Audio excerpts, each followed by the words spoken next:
felt a lump and I was like, that feels a bit weird.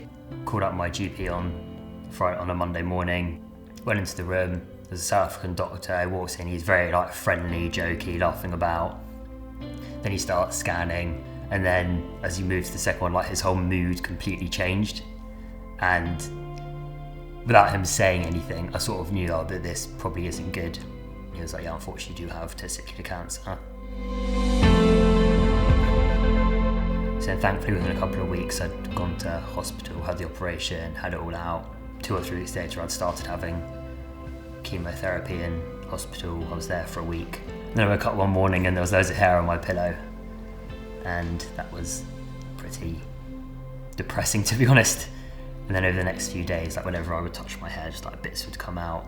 And that was for me, that was a really traumatic moment, because I think until then, the only people that knew were people who I'd chosen to tell. And I think that's where I started to feel even more emotionally up and down. I remember sitting in my kitchen with my mum and my sister, and we were thinking, like, oh, do we shave it? How do we shave it?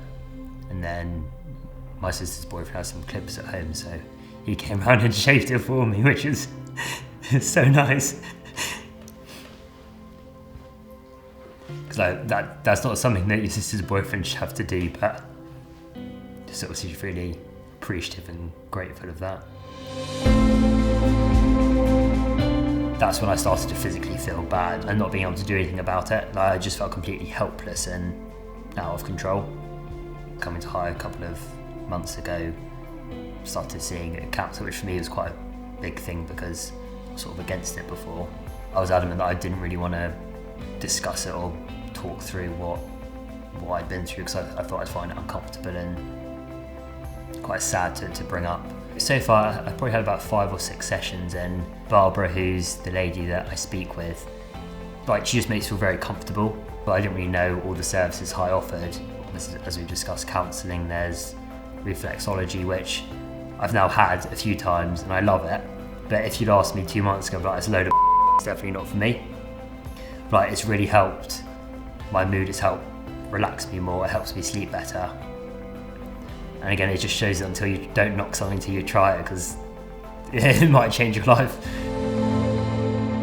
I don't know if it's like too cliche, but like the beacon of light, that there's something there that can really help you. And coming here, it's made me, I think, understand myself a bit more, but also know that just because you've had cancer, you've been through a tough time, it doesn't mean it's going to impact or have a negative effect on the rest of your life. Everyone I interact with just seems to like genuinely care and genuinely want to make a difference. I think don't shut people out, like whether that's friends, family, it's like people around you want to be there if they want to help you, and you don't have to suffer through it alone. And it makes it a lot easier if you're just prepared to accept help. Since I was ill, I spoke to a couple of people who said, actually I felt myself and went to the doctor to check something out. Just getting other people to check themselves and do something. By talking about my experience, hopefully, if that even like saves one person, I think it's incredibly worthwhile. Even if you can donate £5, £10, whatever it is, I think it's clearly an amazing facility and something and a service which can help so many people. I think anything that supports that is an extremely worthwhile cause.